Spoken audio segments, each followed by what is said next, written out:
over to Brian in How It Works Group. Thanks, Joey. What's up, guys? How are we? This is pretty cool. This is pretty badass. Let's have a meeting. My name is Brian Worth. I am alcoholic. Hey, Brian. Welcome to the How It Works Group. Let's go ahead and start the meeting off with a moment of silence to do with as you wish, and then have the Serenity Prayer.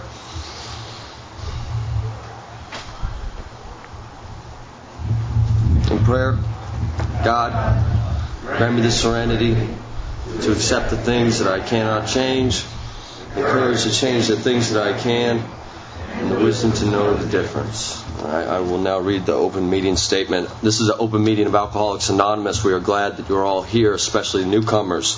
In keeping with our singleness of purpose and our third tradition, which states that the only requirement for AA membership is a desire to stop drinking, we ask that all who participate confine their discussions to their problems with alcohol. And I've asked Lee to read the preamble for us. And it's somewhere in here. There you go, homie. Yeah. My name's Lee. I'm an alcoholic. And this is the AA preamble. Alcoholics Anonymous is a fellowship of men and women who share their experience, strength, and hope with each other that they may solve their common problem and help others to recover from alcoholism. The only requirement for membership is a desire to stop drinking. There are no dues or fees for AA membership. We are self-supporting through our own contributions. AA is not allied with any sect, denomination, politics, organization, or institution. Does not wish to engage in any controversy, neither endorses nor opposes any causes. Our primary purpose is to stay sober and help other alcoholics achieve a sobriety. Thank you so much, Lee. Next reading, I've asked Greg to read How It Works. Right on top.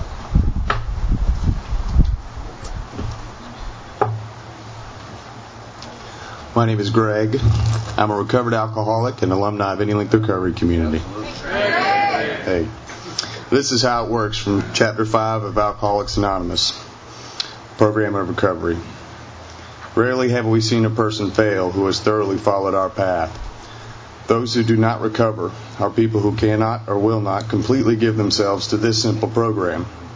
Usually men and women who are constitutionally incapable of being honest with themselves. There are such unfortunates. They are not at fault. They seem to have been born that way. They are naturally incapable of grasping and developing a manner of living which demands rigorous honesty.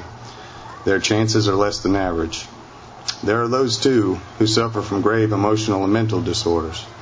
But many of them do recover if they have the capacity to be honest. Our stories disclose in a general way what we used to be like, what happened, and what we are like now. If you have decided you want what we have and are willing to go to any length to get it, then you're ready to take certain steps.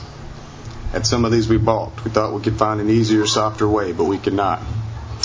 With all the earnestness at our command, we beg of you to be fearless and thorough from the very start. Some of us have tried to hold on to our old ideas, and the result was nil until we let go absolutely. Remember that we deal with alcohol, cunning, baffling, powerful. Without help, it is too much for us.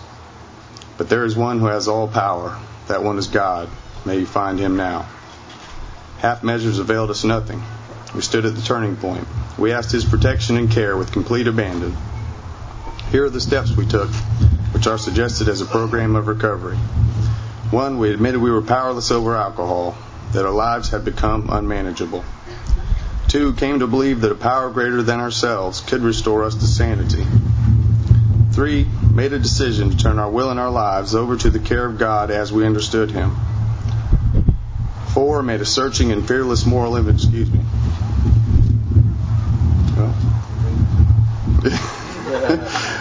Made a fearless and thorough moral inventory of ourselves, is what it says here. Number 5, admitted to God, to ourselves, and to another human being the exact nature of our wrongs.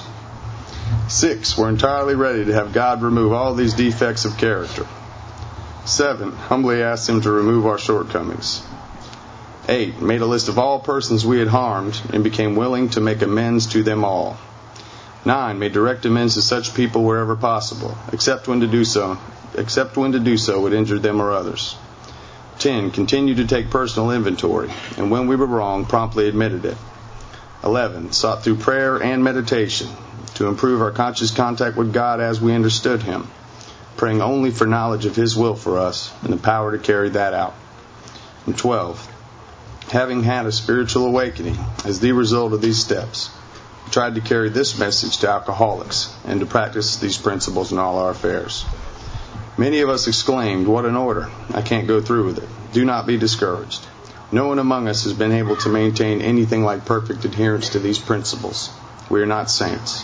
The point is that we are willing to grow along spiritual lines. The principles we have set down are guides to progress. We claim spiritual progress rather than spiritual perfection. Our description of the alcoholic, the chapter to the agnostic, and our personal adventures before and after make clear three pertinent ideas. A, that we were alcoholic and could not manage our own lives. B, that probably no human power could have relieved our alcoholism. And C, that God could and would if He were sought. Right on, thank you, Greg.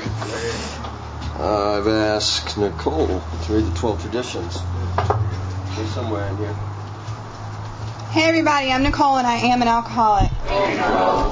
These are the 12 traditions. 1. Our common welfare should come first. Personal recovery depends upon AA unity. 2. For our group purpose, there is but one ultimate authority, a loving God as He may express Himself in our group conscience. Our leaders are but trusted servants, they do not govern. 3. The only requirement for AA membership is a desire to stop drinking. 4. Each group should be autonomous except in matters affecting other groups or AA as a whole. 5. Each group has but one primary purpose, to carry its message to the alcoholic who still suffers. 6. An AA group ought never endorse, finance, or lend the AA name to any related facility or outside enterprise, lest problems of money, property, and prestige divert us from our primary purpose. 7. Every AA group ought to be fully self-supporting, declining outside contributions. 8. Alcoholics Anonymous should remain forever non-professional, but our service centers may employ special workers. 9. AA as such ought never be organized, but we may create service boards or committees directly responsible to those they serve. 10. Alcoholics Anonymous has no opinion on outside issues. Hence, the AA name ought never be drawn into public controversy. 11. Our public relations policy is based on attraction rather than promotion. We need always maintain personal anonymity at the level of press, radio, and films. And 12. Anonymity is the spiritual foundation of all our traditions, ever reminding us to place principles before personalities. Excuse me.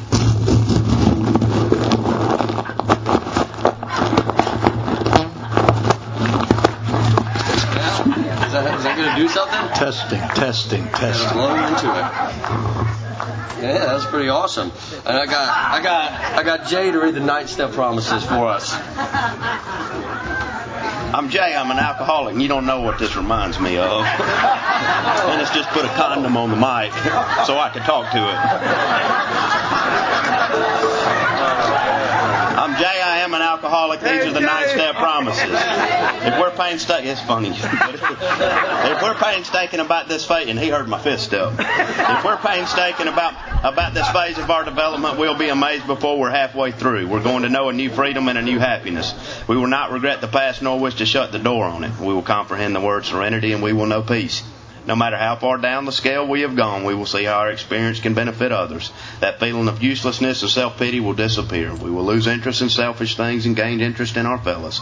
Self-seeking will slip away. Our whole attitude and outlook upon life will change. Fear of people and of economic insecurity will leave us. We will intuitively know how to handle situations which used to baffle us. We will suddenly realize that God is doing for us what we cannot do for ourselves. Are these extravagant promises? We think not. They are being fulfilled among us, sometimes quickly, sometimes slowly. They will always materialize if we work for them. Thank you so much, Jay. And lastly, we got Joey to introduce our speaker this afternoon. Hey, I'm Joey. I'm an alcoholic. And just real quick, I was noticing a couple of interesting but kind of humorous points. There's so many people out here and about 200 cars and alcoholics in families, of course, but there's no cops out there writing accident reports. I can see 5 porches from here and nobody's falling backwards off of one of them. And there's probably 35 or 40 mini blinds and I see not one pair of eyes peeking out of them.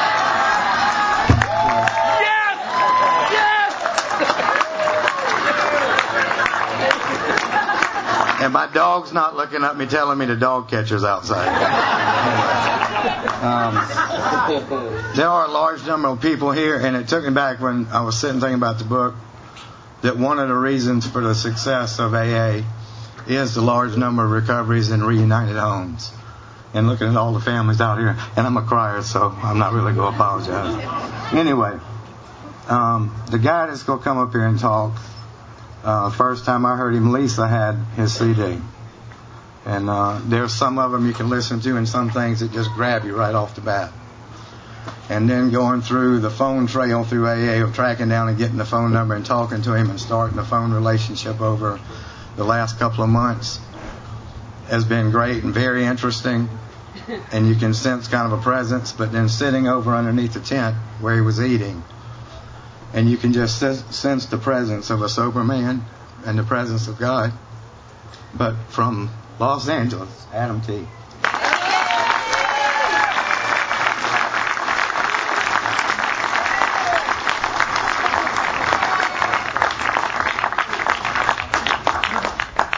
My name's Adam. I'm an alcoholic. I want to first thank you for inviting me to come talk today. It's always an honor and a privilege to be asked to participate in Alcoholics Anonymous. Ultimately, it's a responsibility to give back what was so freely given to me. Want to welcome anybody that's new. If you're trying this one more time, if you don't want to be here today, if you think this is all a big misunderstanding.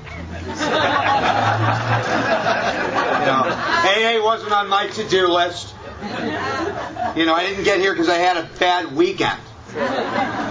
Like a lot of us, I had a couple of bad decades. And this had to become, for me, a matter of life and death. I'm from Southern California. We have chips for like 30, 60, 90 days. I think they do that all over the country.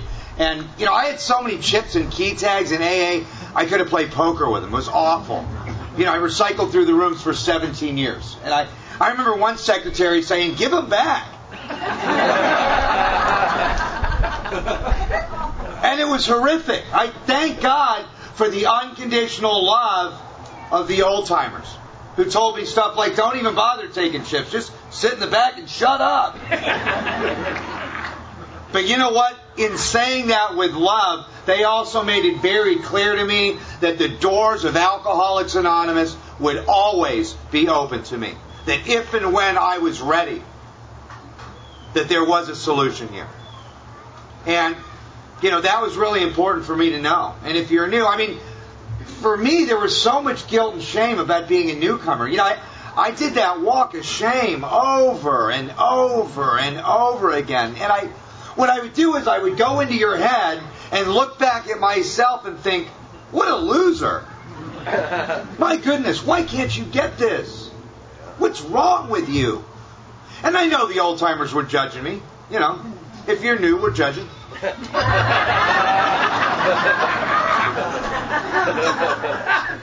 Oh, we make bets.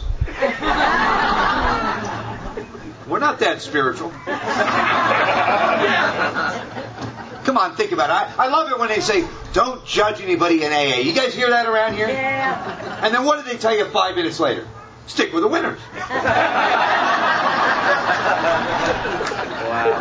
Think about the contradictions you hear in Alcoholics Anonymous. I remember getting out of treatment. I'm in detox, and my counselor says, now, Adam, don't make any major changes in your first year. So I come to AA, get a sponsor. What does he tell me? You got to change everything. Right? Don't make any major decisions in your first year. You guys seen the third step? We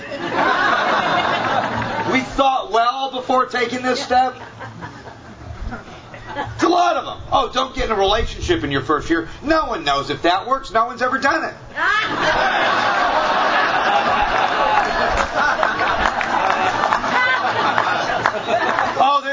They say we're not saints. There's always a saint in the crowd, right? Hey, honey, if you got a halo, don't let it choke you. This is AA. But the one I love is God doesn't give us more than we can handle.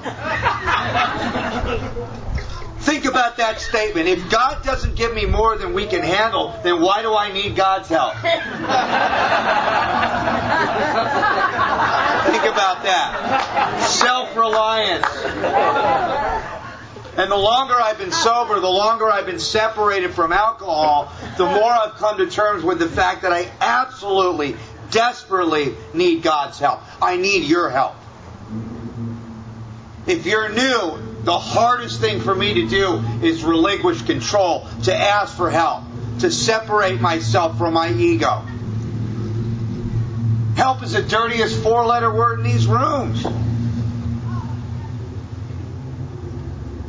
And we were talking about it on the way up here. There's 3 prayers in this life.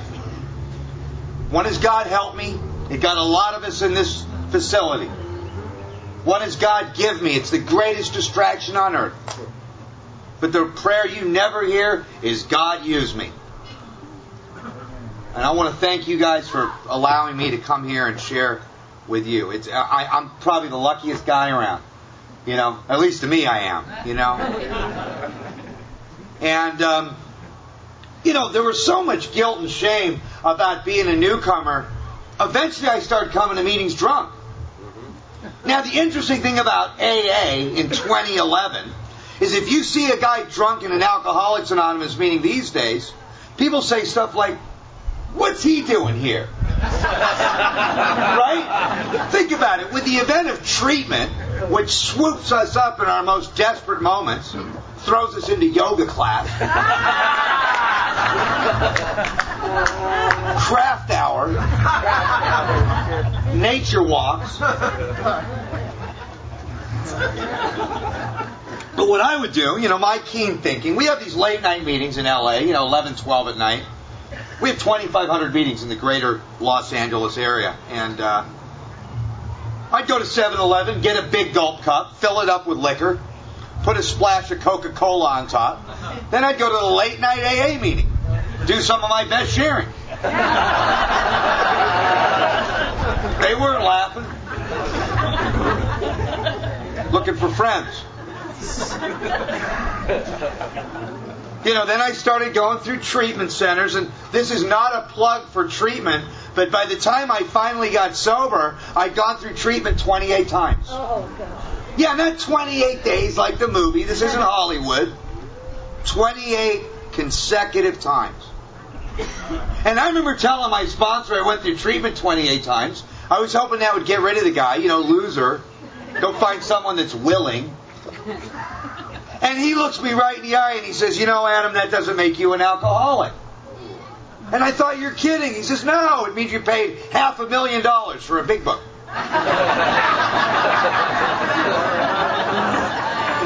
I wasn't laughing at that either. You know what all the treatment centers and religions have in common, if you really think about it? They all send their drunks to us.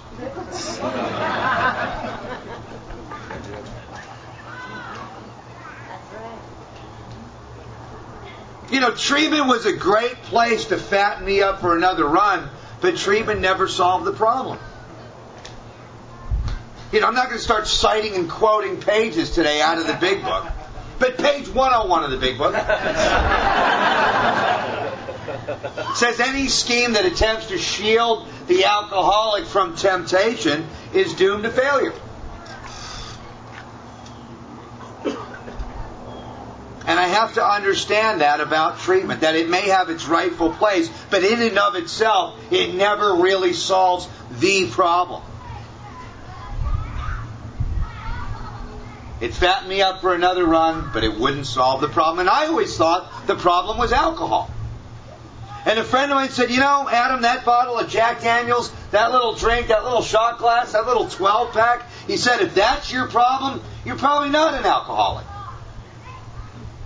And then in the very next breath he says to me, and if you are in fact an alcoholic, the type that's described in the doctor's opinion, in the big book of Alcoholics Anonymous, your problem isn't alcohol. And it took me another decade to understand what he was trying to tell me. See, it was obvious I couldn't live with alcohol. I'm that type of drinker. From the time I was in 8th grade, middle school, junior high, everyone could see I couldn't live with alcohol. I'm already pissing in my pants, drooling on my desk, passed out under the bleachers. My nickname's Space Cadet. I'm like 14. I can't find homeroom. It's obvious. This guy can't live with alcohol. You know, I was already in therapy at 11. Everyone can see I can't live with alcohol. But if you're an alcoholic like I am, the greater aspect of this disease, alcoholism, is that I can't live without alcohol. Not successfully, not happily. Alcoholism comes in people. It doesn't come in bottles. Yeah. And I have to understand that. And what it really means for me to be an alcoholic, very simply, is that I have a mind that somehow always takes me back to drinking. A mind that always leads me back to alcohol. Very much like gravity. I set up this neural pathway as therapy wants to talk about, and once I become a pickle, I can never be a cucumber again, no matter how hard I try. I know, it's not a clinical idea. It's pretty basic. But I will fight to prove myself an exception to that rule. I have warped my mind to such a state of destructive drinking. And it will always take me back there. I have a defiant mind. I have a mind that'll argue with anybody about anything at any time. You tell me it's black, I'll tell you it's white. You tell me it's big, I'll tell you it's small. You tell me to go left, I'll go right with an attitude. Right? And then I'll blame you for eternity. That's why we say denial is an acronym. It stands for don't even notice I am lying. And we don't just do it with booze.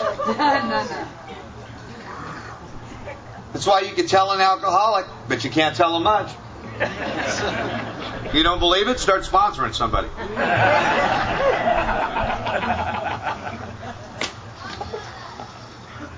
It is critical for me to understand that is part of my personality.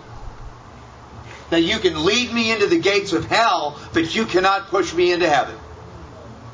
And until I come to terms with this disease, alcoholism, and the solution on my own terms, nothing can be accomplished for me. And that's why, I talk about some of that humor about the contradictions, in the rooms. And really, there's a difference between the fellowship and the program. And they aren't always in the same place. What I found in the fellowship is I find hope. I find inspiration. But the recovery, the plan of action, the spiritual awakening, the work, I found in the big book with a sponsor. And I think that those things, I really had to understand that difference. And, understanding my denial and my resistance to recovery has a lot to do with that tradition of attraction rather than promotion. And the traditions are really important. That's why we read them. The traditions protect Alcoholics Anonymous. And you know what? You want to see some drama? Get between an alcoholic and a drink. You want to see some drama in my life? Get between me and Alcoholics Anonymous. Because I will respect the thing that's saving my life. One of us doesn't work the steps, one of us dies. We don't work the 12 traditions, we all die. The steps stop me from committing suicide. If you haven't noticed, the traditions stop us from committing homicide. You don't believe it? Get involved in a business meeting. Or a committee. One of my home groups, everybody pulls up in their shopping cart and, a lot of low-bottom drunks. And it's really interesting because, we get these people that come in and they want to change everything about our meetings. They want to change the format and the way we run our meetings. And, 2 weeks later, you never see them again. And the longer I've been here, sound familiar?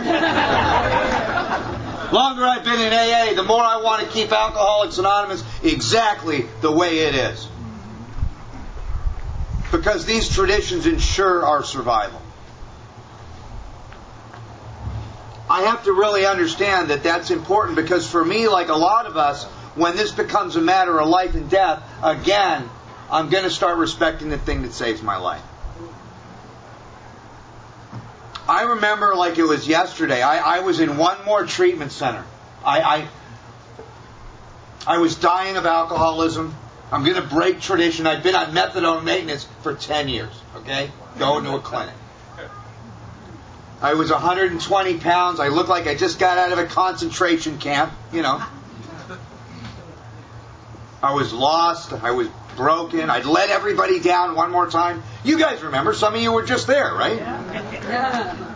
And I'm in the detox circle, you know, with my fellow associates.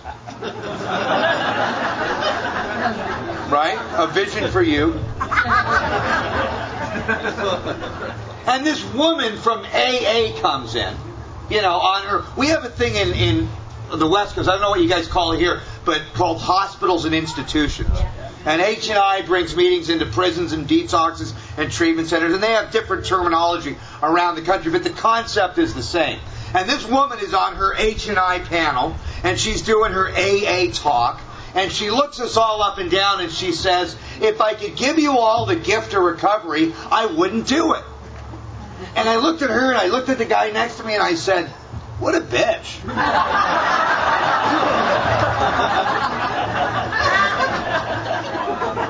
And then she said something that would later change my life. She said, the reason I wouldn't give you the gift of recovery is because I wouldn't rob you of the journey. And I understand today, in some ways, if I don't earn it, I don't own it. I have to have a relationship with alcohol.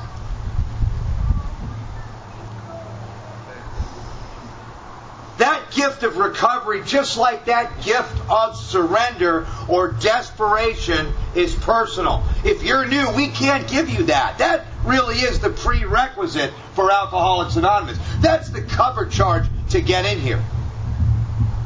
You know, I remember being 20 years old in AA, and the old-timers would say, AA's the most expensive club in the world. $1 million program shoved up your butt a nickel at a time. And I was like, yeah, here's to you, Pops. You know, $500,000 later, 28 treatment centers later, I understood what he was talking about. The gift of desperation. It's a great acronym for God, isn't it? There's another one, it's a little harder. It's called Grow or Die.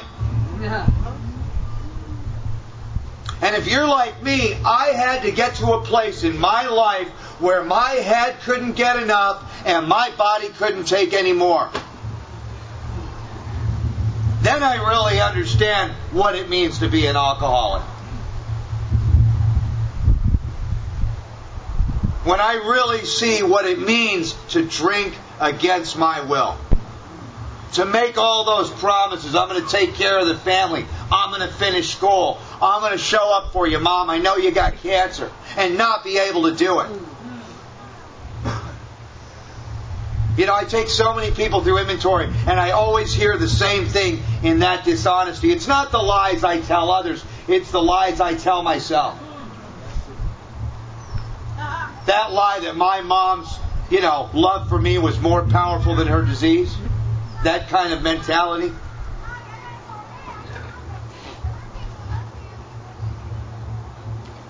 I could write all day long on step one. Until I'd beaten down that liquor store door over and over and over again at 5 a.m., 6 a.m. Or paid the guy at 7-Eleven $100 for a six-pack because they were closed. Or done a lot of the despicable, diabolical, disgusting things that all of us do on that journey to pitiful and incomprehensible demoralization. You think writing about step one's going to help me? I have to have an experience. I have to see the truth about alcoholism. Now, if you're new, by the way, we're the only people that want a reward because we ran out of a burning building.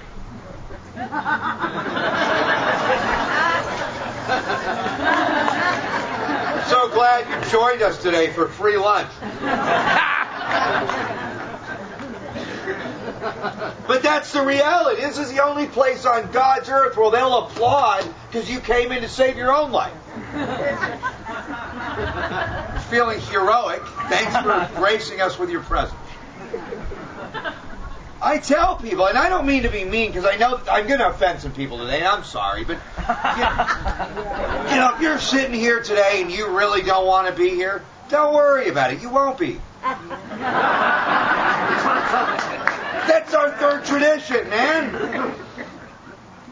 I'm sorry, AA was a big step up for me.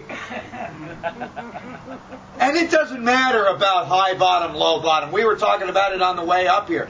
You know, Yale to jail, Park Avenue to Park Bench, the gift of desperation can be the same. Puke smells the same in a Mercedes.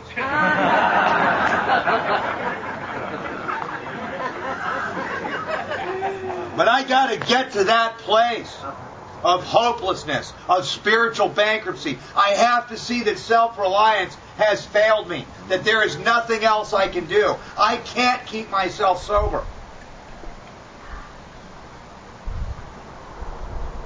So if you're sitting here today thinking about drinking, that beats the hell out of being in a bar right now thinking about getting sober.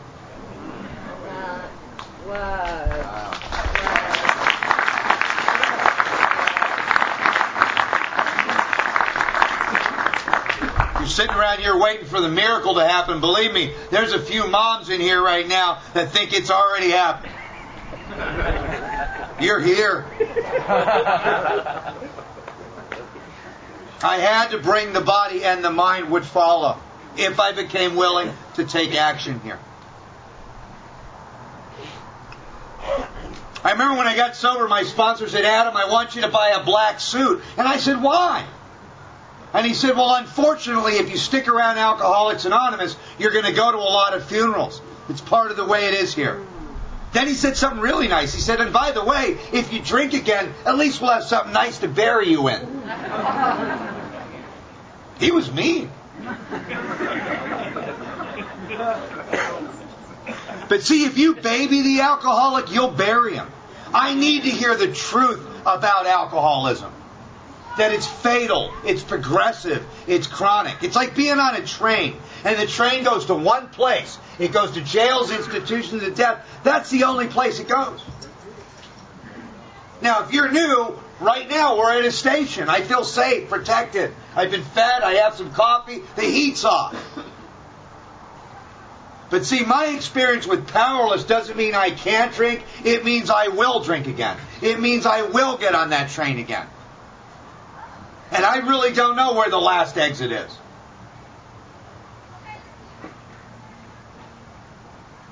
I have to be clear. You know, don't drink no matter what. That's like join Nancy Reagan's Merry Band of Winners and just say no. When everything in my consciousness demands that I stand and deliver, I show up drunk.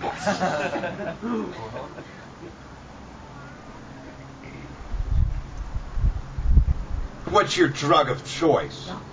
How about what's your drug of no choice? What's the one I can't say no to? Right? And we throw around jails, institutions, and death like it's a cliche. Come on, that's like hamburgers, fries, and a Coke.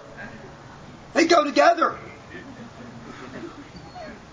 Now, I do a lot of work in treatment, and, you know, I do a lot of H&I, and I go into these facilities, and it's very interesting because if you get into, you know, detox and you start listening and talking to clients and you hear this, there's this foreign language that they speak. It's like a second language. It's called victimese.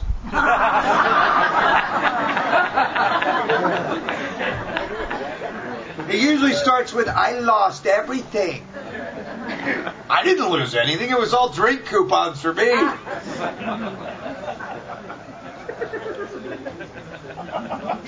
We live in a world of delusion. One of the things in the big book is it talks about making decisions based on self that later leave me in a position to be hurt. Real simple, you know. I can't see how the drink bone connects to the jail bone. Right? Right? The meth bone connects to the homeless bone. It's like there's some break in the chain of reasoning there. Oh, and we do it with long-term recovery, too. I met her in rehab. I can't believe she drank. Right? That's called delusion.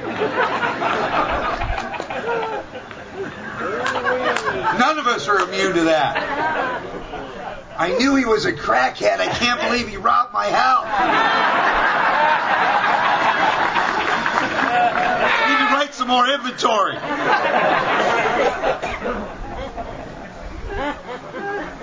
It is critical that I see that relationship.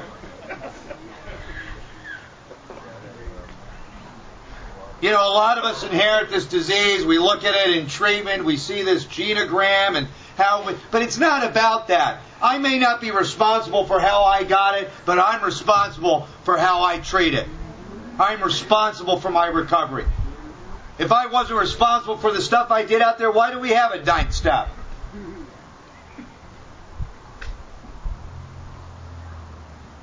You know, and I thought treatment was going to fix me.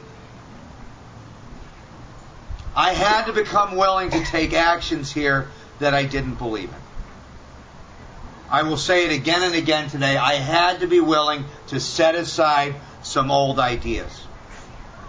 If you were to add up the 3 primary relationships and beliefs and attitudes in my life, my relationship with God, my relationship with self, and my relationship with others, and you were to put an equal sign under that, you know what it would equal, right? Detox. And I couldn't see that relationship between my life and my thinking.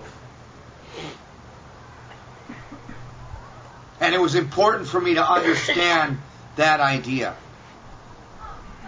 Now, I do a lot of H&I. Now, I should write. I'm an alumni from everywhere, you know.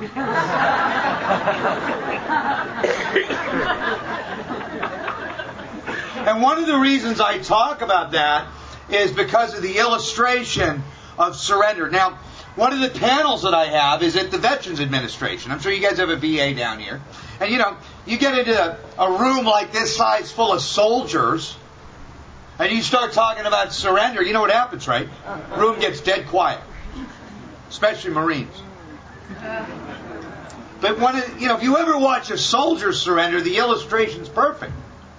You'll see him take the rifle, very slowly lay it on the ground, sit down on the side of the road, wait for someone to tell him what to do, right?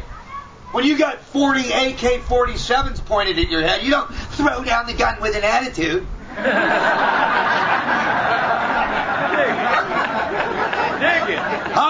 And like these court card people, they put their court document in the basket at AA meeting. You sign my card, please. Right? Then they pee all over our bathroom because they're mad. They don't want to be here. You're not sitting on the side of the road looking back at the gun, because if you do, someone's going to shoot you. Am I looking back at alcohol? Am I looking back at the magic that I once found in booze? Is that the lurking reservation that Wilson talks about? Is that the peculiar mental twist that precedes the first drink? Is that the idea? See, for me, it's like I'm in the high school gym 20 years later. Band's gone, girls are gone, lights are out, and I'm sitting in that dark room all by myself, saying, "Where's the party?" Party? There's no disco ball in the dope house. Delusion. A world of delusion. Full flight from reality. For me, it was like a dirty gas station bathroom. But my mind, because life has its moments, I will give my life to recapture those moments. Life has its moments, and for those moments, I will give my life. To recapture and recreate the magic that I once found in booze. It's like Oz never gave the Tin Man anything he didn't already have. What am I trying to put in myself that's not already there? And my experience with AA is unless I can find that sense of comfort and ease that I sought from alcohol through this process, there's no way I'm going to stay here. Not for the long haul. You take the booze away from me, you got to give me something better. And that's what this is all about for many of us.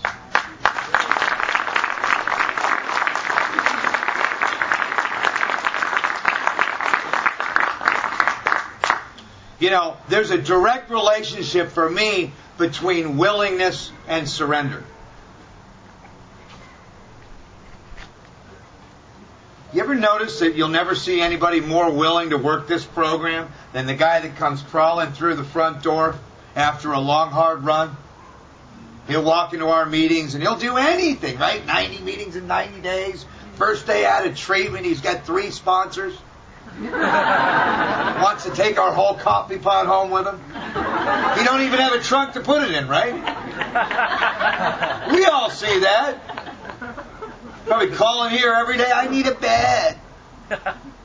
30, 60, 90 days later, that same guy's looking me right in the eye saying, you mean we got to go to meetings every day? And like a prize fighter, what I do is I throw in the towel, and then I take that towel back one little piece at a time. I take my will back. People that do not recover, it tells you who they are. Am I a cannot or a will not? It is my will that's stopping me from having a great life. It's my will that's preventing me from having freedom, from having joy, from having relationships that work. And I have to see that resistance. I have to look at what it is that's blocking me. In the beginning of this talk, I talked about denial. And if you're new, think about this idea. There's 2 kinds of denial for someone like me. Denial about the problem. But what's the greater aspect of denial? It's denial about the solution. That these time-tested steps, this plan of action, this design of it, won't work for me. You know, Bill Wilson, by the way, was in Time magazine as being responsible for the largest social movement of the last century. This thing's affected somewhere between 40 to 50 million people. And you know why I think it's not going to work for me? Because it wasn't my idea.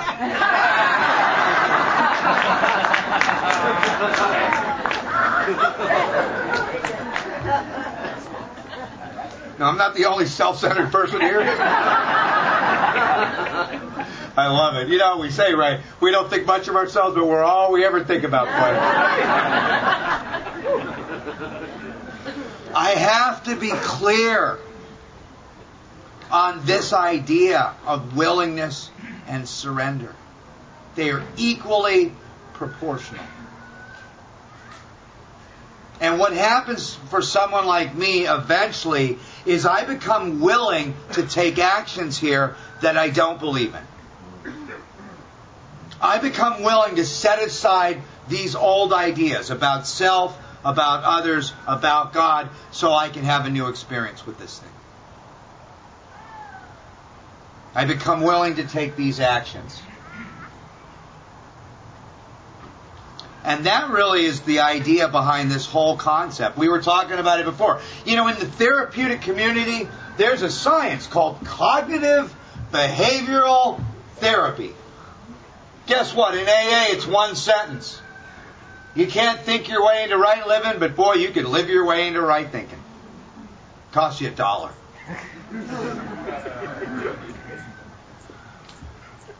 It's pretty interesting. But it's that simple for a lot of us, that when I became willing to take these actions that I didn't believe in, and that triangle that we have in AA, recovery, unity, and service, translates into 3 specific actions for me. Contribute, belong, and learn. Contribute is service, belong is unity, to learn is to uncover, discover, and discard what's blocking me. The more that I live in the center of that triangle, the more that I change. All of my life I predicated everything on how I feel and how I think. And what I've learned to do is exactly the opposite. To take actions I don't believe in, and that changes the way I think and eventually the way I feel.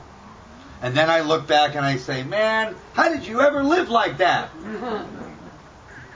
It's like driving iron every day. You lift weights every day. You going to get strong? Does it matter how you feel about it?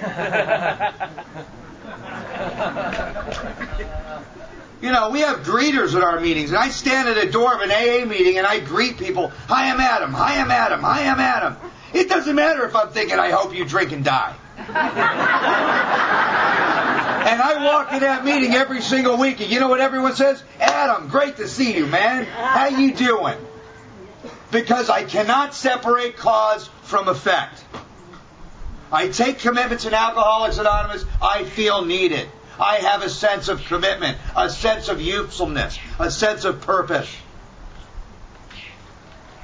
I discover and uncover the things that are blocking me in inventory, and eventually I find freedom. This is the only prison where the key's inside. And until I really understand that I'm in a prison, I can't get free from it. Until I see it in inventory, until I see and understand these ideas in the fellowship and in the program through the literature, I'm not going to get free. The power of the program, the process. It's very, very simple. There's a difference between the act of surrender and the state of surrender.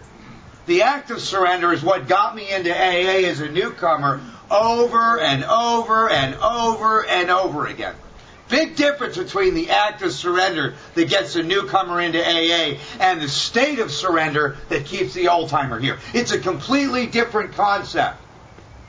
It's a difference between what gets us here and what keeps us here. It's kind of like watching a swan glide across a pond of still water. It's so beautiful. It's so effortless. It's so graceful. But you know what's going on under the water, right? That swan's paddling like hell. And if you're new, we have a chapter in the big book of Alcoholics Anonymous, Into Action. There's no chapter into feelings. Right? No chapter into thinking. We ought to have a chapter into whining from the podium at the noon meeting. I'm like, dude, get a job.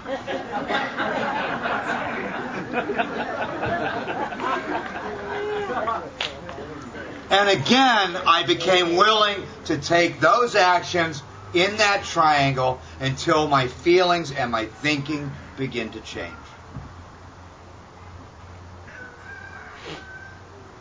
I have to really understand that. There's a guy by the name of Dr. Harry Tebow.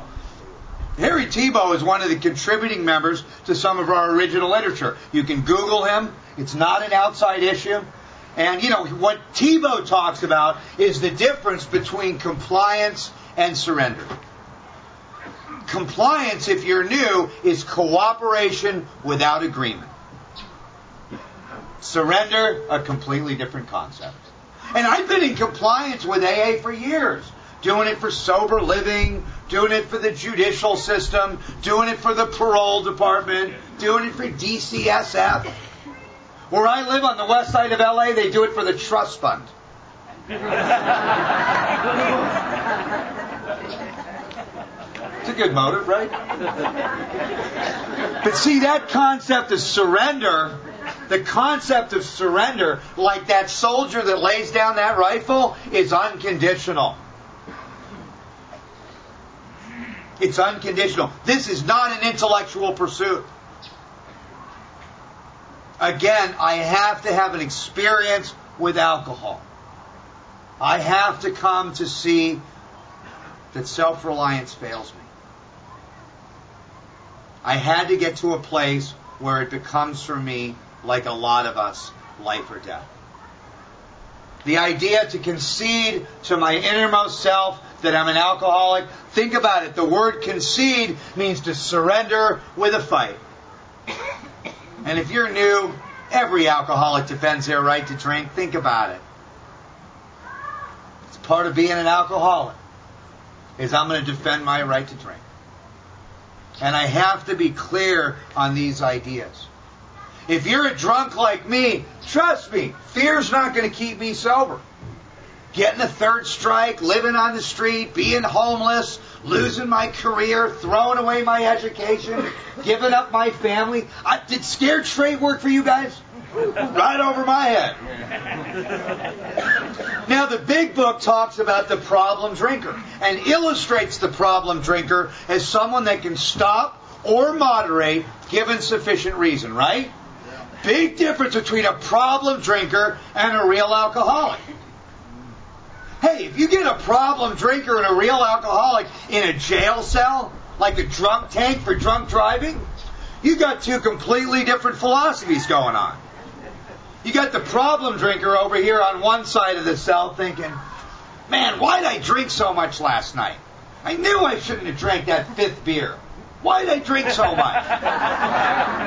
Real alcoholic sitting over here on the other side of the cell thinking, why did I take I-95?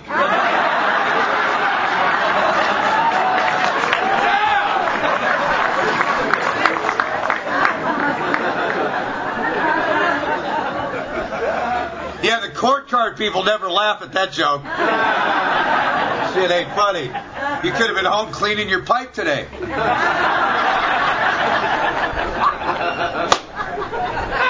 I know what y'all do around here.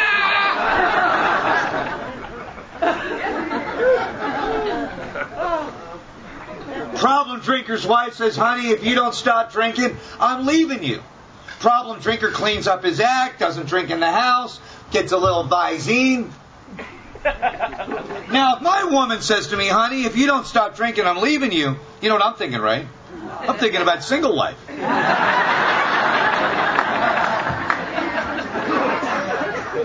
Think about it. Get honest here. If anything got in the way of alcohol or that other stuff, it was out of my life. Alcohol completed me. It had me from hello.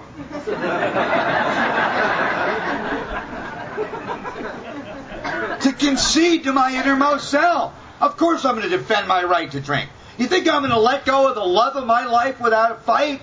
I can't even let go of a bad relationship. And I have to understand that relationship with alcohol, that if anything got in the way of booze, it was out of my life. If you're new, in order for me to stay in recovery, if anything gets in the way of Alcoholics Anonymous or the 12 steps, it's out of my life. A woman, I don't care how beautiful she is, how much she loves me, how great she makes me look. I got an ego. I remember the first time I said that from the podium, there she was in the back of the room. She's like, honey, you don't look like an alcoholic. Oh, my goodness.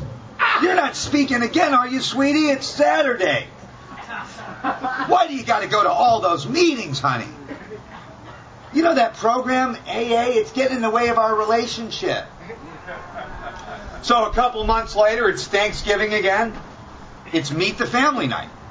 So I'm on suit and tie. I'm at the head of the table. Thanksgiving Eve. Out comes the exotic wine. She's like, honey, oh, you can have one glass of wine. It's just a glass of wine. Come on, sweetie. Oh, come on. It's natural wine. 4 more rehabs. Oh, I stole her purse that night. Went down to the hood and got an outside issue.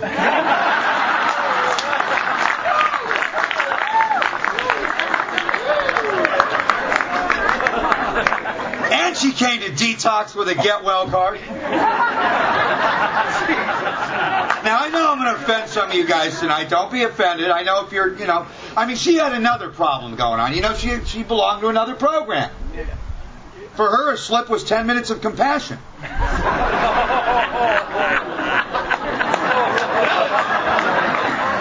I told you I was going to offend you. They can't stand to see us have fun. I tried to send her to Codependence Anonymous. She wouldn't go. You know why? She didn't have anyone to go with.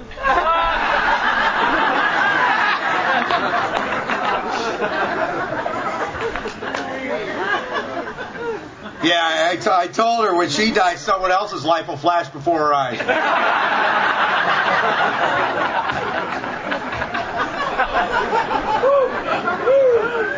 You guys know what a codependent is, right? Y'all know the difference between a codependent and a toilet seat? Toilet seat don't follow you around after you shit all over it.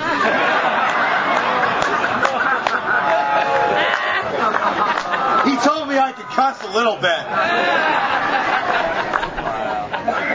Now, don't tell... I hope you didn't bring your significant other here, because if you relapse, you ain't getting no more money on your books. Now they know the truth. Right? I know, you're feeling stupid. I've been there. Been played for a fool again.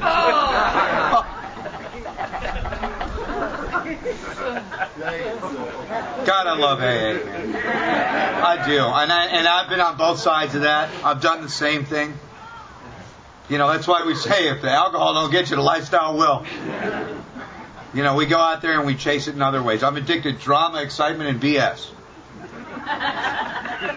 You know, and eventually I grow through that just like I grow through everything else. You know, I got to understand these ideas. I mean, I have sponsees that pay more in taxes than I earn all year. They have these huge careers and these little tiny AA programs. I've never seen one of them stand the test of time here. What do I do for a living? I stay sober. Oh, what do I do for money? That's over there. Now, if I get those two things mixed up, I'm back in handcuffs. I get those two things mixed up, I'm back in an emergency room. Or I get a double header. I'm handcuffed to a gurney in an emergency room. Right? With a cop trying to get an outside issue out of my mouth. Oh, I've been there. I have been there. I swallowed it, officer. I'm going to beat it out of you.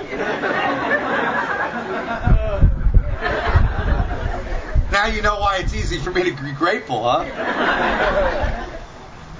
And I have to be clear on these ideas. That if anything gets in the way of recovery, it's out of my life. You know, if you feel like you're on the outside looking into this thing, you know, there's a big difference with being in the program and on the program. Sounds like the same thing? It's the same as being in a submarine or on a submarine. Now, when the ship takes a dive, you'll find out if you're in it or on it. The certain low points ahead, as Wilson talks about, if I fail to enlarge and perfect my spiritual life. When it becomes a matter of life and death, there's an earnestness about this. Then we talk about, we beg of you to be fearless and thorough from the very start. The problem with me as an alcoholic is when someone like me stops drinking, the outsides get better, but the insides get worse. A lot of people stop drinking, the outsides get better, the insides get better. That's not my experience.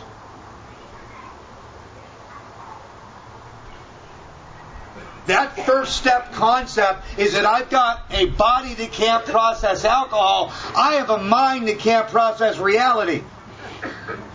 And that's the mind that will always take me back to drinking. Those are two completely independent thoughts. That mind will always take me back unless I have a psychic change. And I will try to put anything in front of that to solve that problem. I have to understand the origin of this, the self-centeredness, the root of alcoholism. And unless I address that, there really isn't a solution for me. Self-knowledge won't fix someone like me. I mean, I've had every relapse prevention class known to man. You know, I'm in treatment 28 times. I'm back in relapse prevention class, learning about my triggers. I'm like, counselor, waking up's a trigger for me. Sir, will you please go back to your dorm? And I'm back on Skid Row in downtown Los Angeles, drunk again, pissing in my pants, with a bottle of whiskey, reciting chapter 5 out of the big book. And the bum next to me is like, will you shut up, man? You're ruining my eye. Give me that bottle. And I'm crying because I can't get back here. Because I got a head full of Alcoholics Anonymous, I got a belly full of booze, and I'm separate, different, and alone one more time. And if you're new and you think that's painful, you know what's worse? Being here today, being a real alcoholic, and not working the 12 steps. It's worse. Coming to meetings late, leaving early, not having a sponsor, not working the steps. You got no anesthetic. It could be worse. That's why, we have all these moments of appreciation for the guy in his first 30 days. We ought to have a moment of recognition for the person in their last 30 days. Hey, you can always spot him. Just ask him how he's doing. I'm fine. I'm like, really? Why don't you tell your face that? Huh? You know what I'm talking about. Remember so-and-so used to sit right there? He went home and shot himself. Overdose. He's back in prison. See, I don't want to be in my last 30 days. I know what it's like to be in Alcoholics Anonymous and be in my last 30 days. I know what it's like to sit in a room like this, surrounded by people and fellowship, and make a decision to drink. And you know what? It's over. I'm puking my guts out before I get to the liquor store. I make a decision to drink. You think I'm going to call my sponsor? It's the last guy I'm going to call. And all of my life, I was one decision away from a drink. And today, because of recovery, there's a whole world between me and that decision. And it's about commitment, it's about traditions, it's about people like you, rooms like this, a plan of action, a loving higher power. And you'll hear people say, oh, we're all the same distance from a drink. I don't believe that. You think this guy sitting here has got 4 or 5 commitments, being of service, working with new guys, doing step studies? You think he's the same distance from a drink as this guy here that's doing nothing? And I don't mean you. But it's important for me to understand that concept. That when we talk about nothing ensures immunity more than intensive work with others, that I have to understand there is a solution here. This is not about abstinence. This is not about not drinking. County jail is about not drinking. This is about a plan of action, a design for living, a way of life, a roadmap, again, to spiritual success. That will bring about joy in my life. That will bring about freedom. Part of the word spiritual is ritual. And a lot of these unrelated things that you may think that you have to do around here eventually become components that bring about a new way of life. And they seem so unrelated. The things that we do in that triangle. But together, that is greater than the sum of all their parts. And again, I have to look at what my resistance to that new way of life is. I remember telling my sponsor I had a degree when I came to AA. You know what he told me? He said, Adam, thermometers have degrees. You know where they stick those? He was so mean.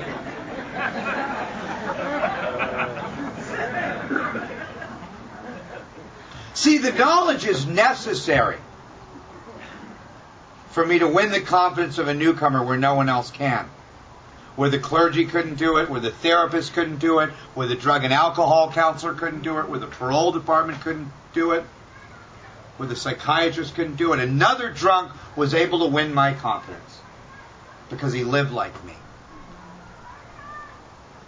It's necessary, but it's insufficient to keep me sober. I have to give it away, not only to keep it, but to even get it. And if you notice at the end of our meetings, we don't say keep coming back, it works if you know it. We say keep coming back, it works if you work it. And I had to understand that this plan of action, this way of life, is based on commitment and action. Thinking it through doesn't work for a guy like me. Just play the tape through. I love that one. Driving my brand new car past Skid Row. playing the tape through. You know, my head tells me, oh, Skid Row wasn't that bad. Toothless Honey, Cardboard Box, I can make it on Skid Row. And normal people don't laugh at that.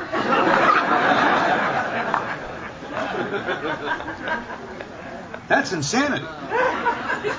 See, I always thought insanity was doing the same thing and expecting different results. Isn't that what you hear in AA? That's not the insanity I live with. I have a completely different brand of insanity. It's doing the same thing, knowing exactly what's going to happen and what. Doing it anyway. Right? At least the other kind of insanity, doing the same thing and expecting different results. At least there's some hope there. Right?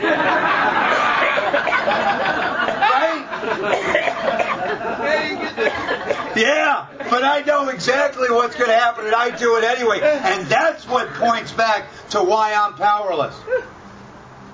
Because I've lost the power of choice. Because my mind will always take me back there. Unless I have a plan of action in my life, a design for living, my mind will take me back to drinking. And again, I keep thinking the problem is alcohol. I have to be clear on that idea in my life.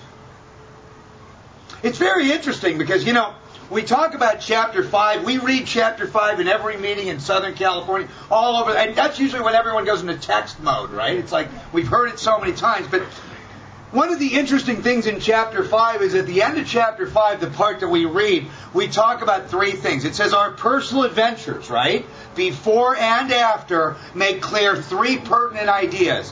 A, that I'm an alcoholic and I can't manage my own life.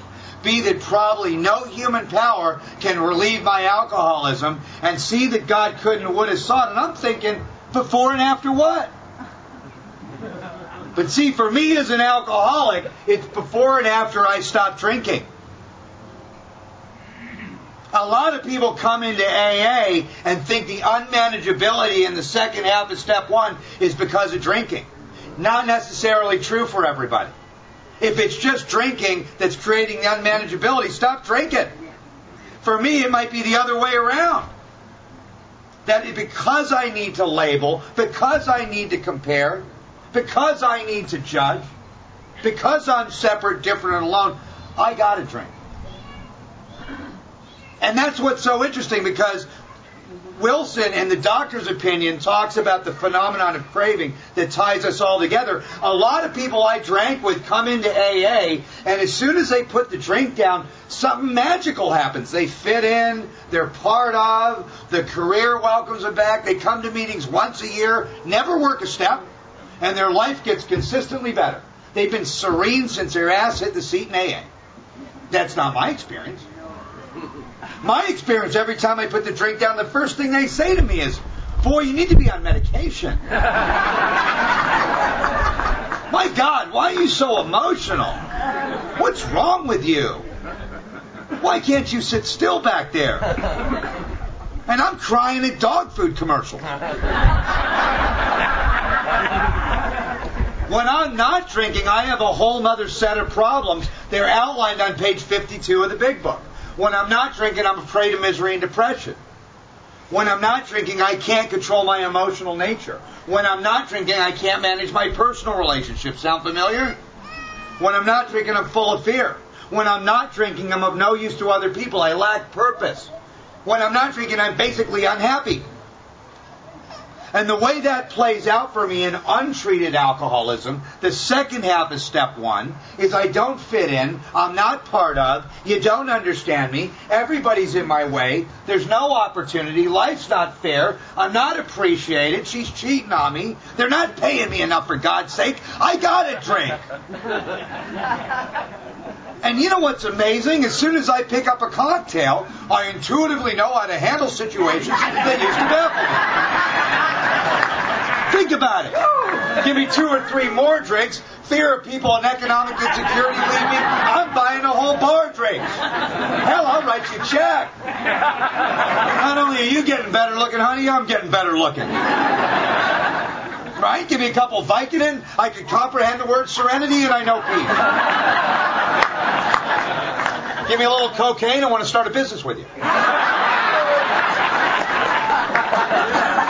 on, really, right? Give me a little meth, I want to take a nap. You give me some heroin, I want to clean the house.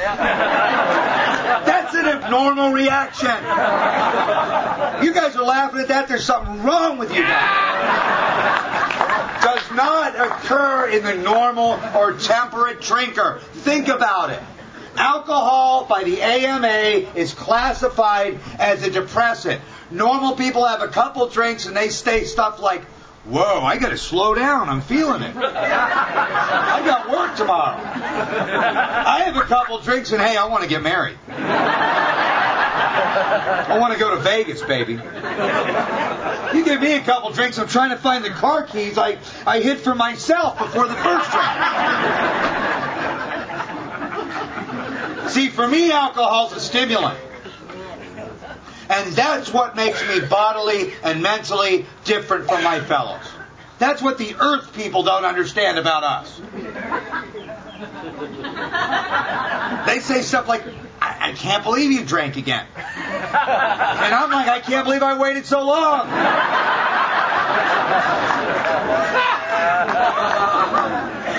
Because I drink for the effect produced. Alcohol does so much for me, I don't care what it's doing to me. When we read the promises, it's so interesting because we suddenly realize that God could do for us what we could not do for ourselves. Didn't some of us suddenly realize that alcohol had done for us what we could not do for ourselves? If that's really true, then there's a relationship between God and alcohol, and you can see it by substitution in the promises. You get into the ghettos in this country where everything's been burned to the ground, there's always two things that stand out. Churches and liquor stores. You know why? Because they both give man hope. And if you're a drunk like me, hope doesn't matter to someone like me until I've burned my life to the ground. Hope doesn't matter to someone like me until self-reliance has failed me. Only then do I become willing to take actions that I don't believe in. You ever notice how quick someone will write a 4-step, they got a gun to their head? God, I wish I could do that to somebody. Just write the damn thing, will you? Because I know it'll work. I know it'll work.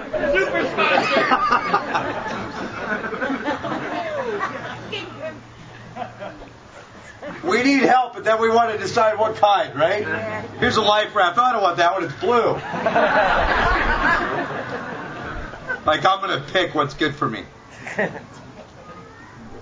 I have to understand. Carl Jung said in a letter to Bill Wilson, relating spirit to spirituality, the Latin root. Again, relating God to spirituality and alcohol. Alcohol, for people like me, is an artificial means to a spiritual experience. These 12 simple steps are a practical means to a spiritual experience. You take away the booze, you got to give me something better. And that, for me, is what this is all about. The problem with AA and the steps, as I saw it in the beginning, is it doesn't work right away. It doesn't happen right away. It takes a little bit of time. In the spiritual experience in the big book, Wilson says, what seldom could have been accomplished by years of self-discipline often occurs in a few short months. Now, people will argue about that all day long.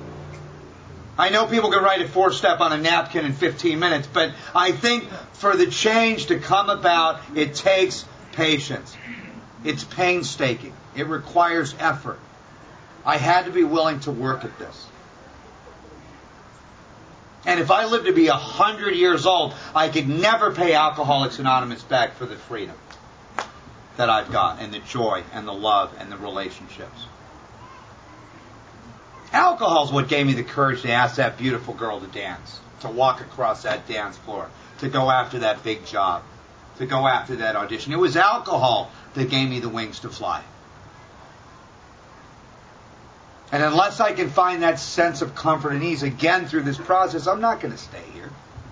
And when I'm not drinking, I'm chasing you 4 exits past my exit on the interstate, jumping up and down on your hood in traffic. I'm counting your items in the checkout line. At 11.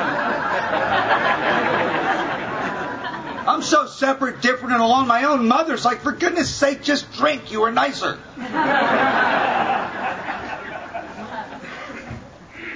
Chuck C said it better than anybody. He said the real problem here isn't alcohol. He said the real problem is a conscious separation from God. And then he points to the 11th step where you see the solution. Conscious contact with God. And for me, like a lot of us, the bridge from 2 to 11 is steps 4 through 9. Maybe what they should say in AA is, rarely have we seen a person fail that's done steps 4 through 9. Rarely have we ever seen anybody do 4 through 9. Right? I do the AA waltz. 1, 2, 3, drink. 1, 2, 3, drink. 1, 2, 3, drink. And I'll put anything in front of the one thing that will bring about a psychic change. You know, we have a chapter in the book called We Agnostics. If you're new, there's no chapter We Believers.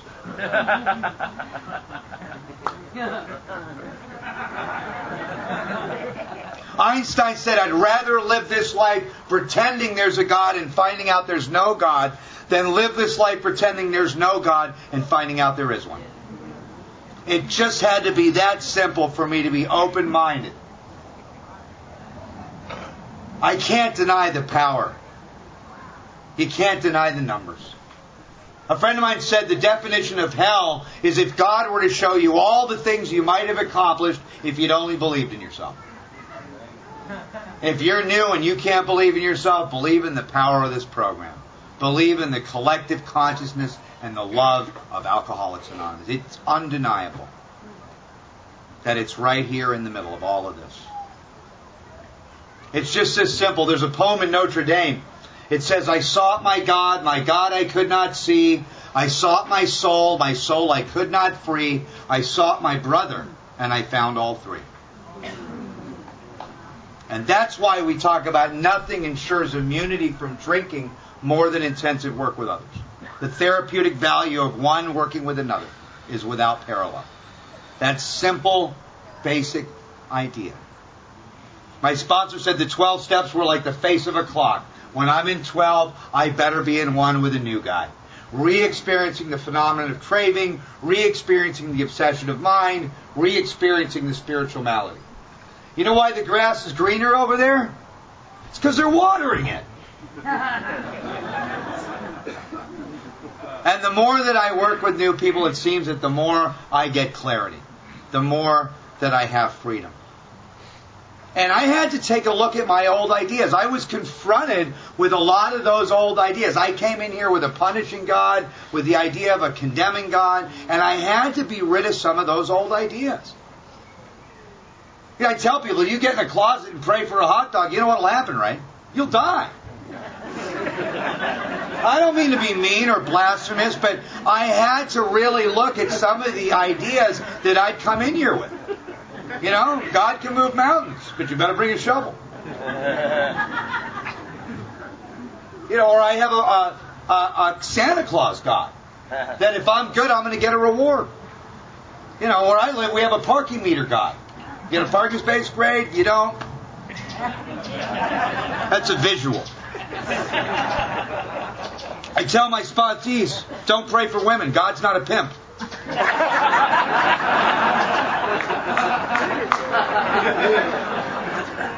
Now, I don't mean to be offensive, but in order for me to understand these ideas, I have to see what's blocking me. Part of the idea of forgiveness in 8 and 9 is that I am going to release people from the prison of my own mind. It has nothing to do with them. And I had to understand, you know, you ever notice when an alcoholic's not having a good day, it's when I'm not getting my way. We're all like 5-year-old kids around here with old people's faces. Oh, really? You don't believe it? Cross one of us. I'll resent you for generations, man. And that's so clear with me, is that I am the actor trying to be the director. Wilson's so clear on that. I'm trying to arrange the lights, the ballet, the scenery, and all the players. It's got nothing to do with the play. It has to do with traffic. It has to do with my employer. It has to do with my relationship. And if everyone would do as I wish, life would be wonderful. And you know what? In that play, me being the actor, I found out that I give God a role in my play. And when God doesn't meet my finite human expectations, I become separate from that power. And through inventory, unless I can reconcile the difference between the way I think things ought to be and the way they actually are, I cannot be free.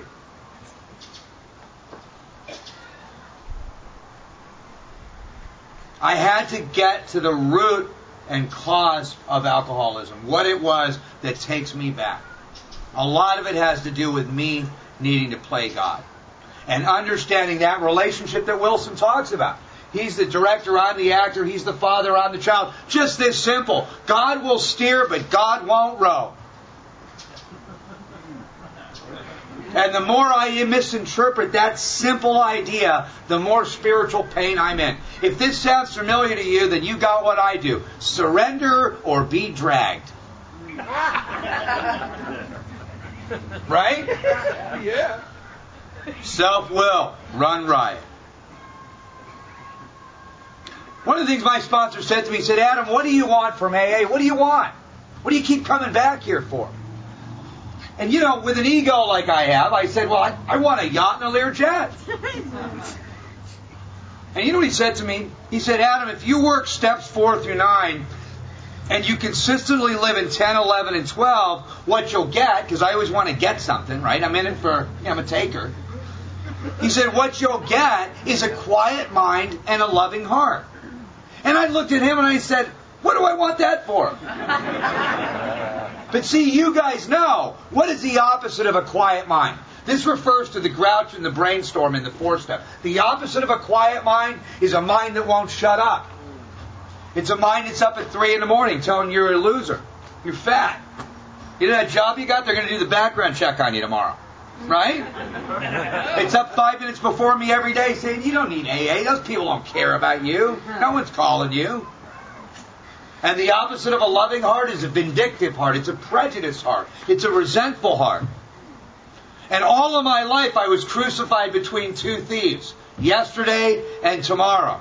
In yesterday I have guilt, shame, and remorse. In tomorrow I have fear, anxiety, and worry. And our spirits are like a body of water. When they're perfectly still, like glass, they best reflect the heavens. The product of inventory eventually is that I get a quiet mind. I can reconcile those 2 thieves. The past is resentment. I have an inventory for it. The future is fear. The freedom is to be in the moment. You know, one of the things about inventory that I never understood, because you do inventory over and over again, it becomes really redundant. And my friend said to me, you know, if you go to the ATM every day and you withdraw $20, it's boring, it's mundane, it's the same experience. And people don't do it. But what's going on behind the wall? The account's being debited. And what I didn't understand is the more I write inventory, the more I see my esteem, my pride, my security, my ambition, my personal relationships, my beliefs, my attitudes, and my ideas, the more I start to emotionally detach from them. The more I'm able to match calamity with serenity. The more that these promises become a reality. This is a very practical method to a psychic change. There is so much science in this. You know, even in all the treatment centers, the doctor's opinion in the cycle of addiction is still the gold standard. And they all throw a big book at us after they take that $50,000 check. It's amazing. And Bill and Bob, we've got this thing. I mean, it's like AA has an answer for you guys. If you're dying of this thing, we have an answer here. You know, you tell a little kid, go in your room and straighten out your room. You think he wants to do that? You tell that same 5-year-old kid, I want you to go in your room and throw out all your old stuff and we'll buy you new stuff. How long would that take? If you're new, don't judge this process. One of the greatest things my sponsor said was, why don't you try everything we suggest for a year, and if it doesn't work, go kill yourself. That's what you wanted to do your whole life anyway. But see, when I really gave everything to AA, when I got the commitments, I went to meetings regularly, I wrote inventory, I got involved in a book study, I went out and I started helping others, my life changed so profoundly that those therapists that had been chasing me around since I was a little kid were asking me what I'm doing. And I'm like, well, I'm taking the 12 antidepressants on the wall, sir. They just don't get it. They just don't get it. AA is the greatest thing that ever happened to me that I didn't want. Because I didn't know what was possible. And one of the things my sponsor said is, Adam, how free do you want to be? You want to be free enough to just survive this?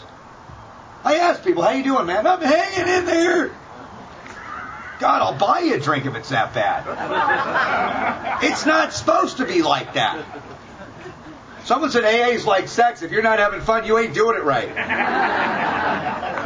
Told you I'd offend some of you guys.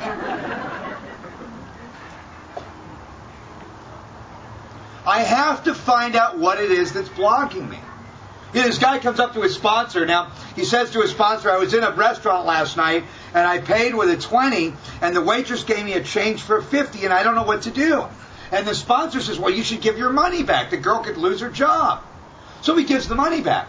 2 weeks later, the sponsee and the sponsor are out having dinner. Sponsor pays with a 50. Waitress gives the sponsor change for 100. Sponsor puts it right in his pocket. Right. The sponsor gets outside the restaurant. He looks at the sponsor and he says, I can't believe that. She gave you too much money. Why didn't you give the money back? Sponsor looked him right in the eye and he said, it bothered you. Now, don't misinterpret that idea, okay? The idea here is that I have to discover what it is that's blocking me.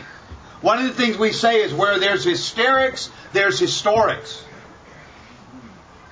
The things that make me hysterical, the things that get me excited, the things that upset me. In the big book it says anything that harms, threatens, or interferes. When I discover what those things are that create that hysterical reaction, I have to look at my history. I have to look at where that comes from. That's the only way I can be free of it. And by doing that, eventually I get that quiet mind. You know, some of you guys remember Gilligan's Island? You know, we were talking about Gilligan's Island the other day. Did you ever notice that Gilligan's Island was the 7 deadly sins? Think about it. The captain's gluttony, right? Gilligan's sloth, Marianne's envy, Ginger's lust, Mr. Hal's greed. I would have killed everyone on the island but Ginger. But you know, what I see in my life today in step 6 and 7 is I put down the drink and I pick up the fork, right? Next thing you know, I can't see my feet. And I'm naked on my knees in step 6 and 7 saying, God, I can't live like this anymore. So I put down the fork, I pick up the credit card. Now I'm going to fix what I did with the fork with the credit card. I'm in liposuction. You know, I'm buying clothes. And then I'm in step 6 and 7 on my knees again in bankruptcy court. Saying, God, I can't live like this.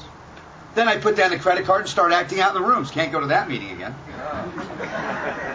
And I have to understand there's 412-step programs. They're all identical except for the first half of step 1.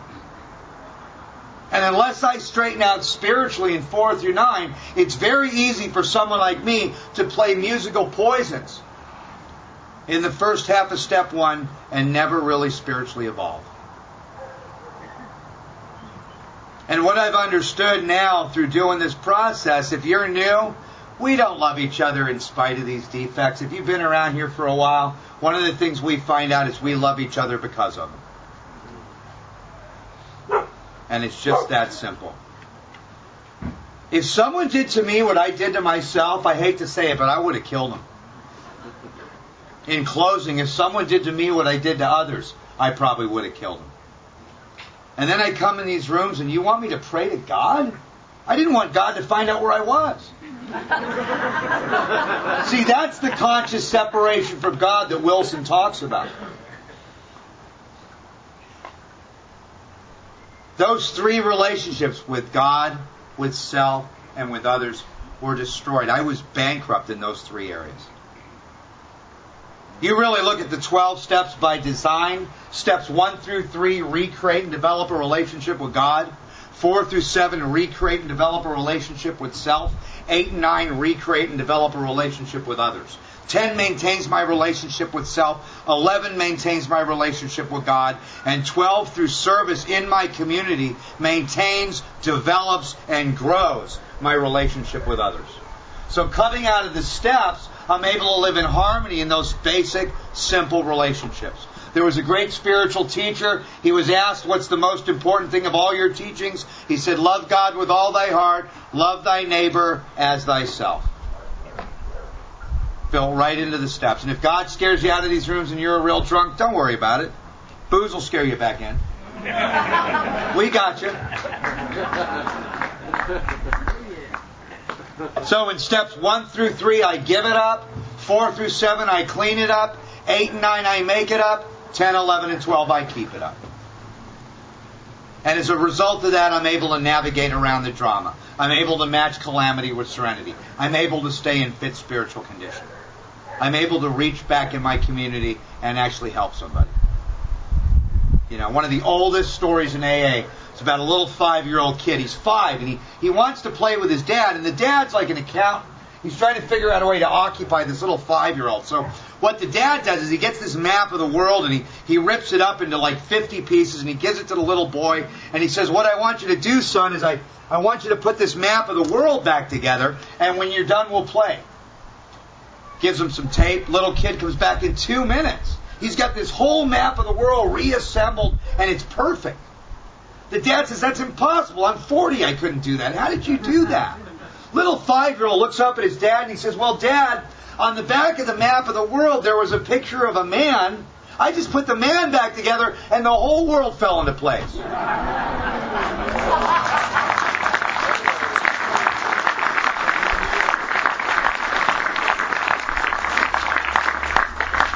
If you're new, that's the spiritual technology of the 12 steps. Again, to rebuild the man or woman. 1 through 3 with God. 4 through 7 with self through inventory. 8 and 9 with others through amends. And then to maintain, develop, and grow those 3 simple relationships. 10 with self, 11 with God, 12 with others. And, you know, for me, like so many of us, the whole world just fell into place. And again, I looked back at myself and I thought, how did you ever live like that? I'm going to thank you guys for having me, and enjoy the rest of the weekend. Thank you.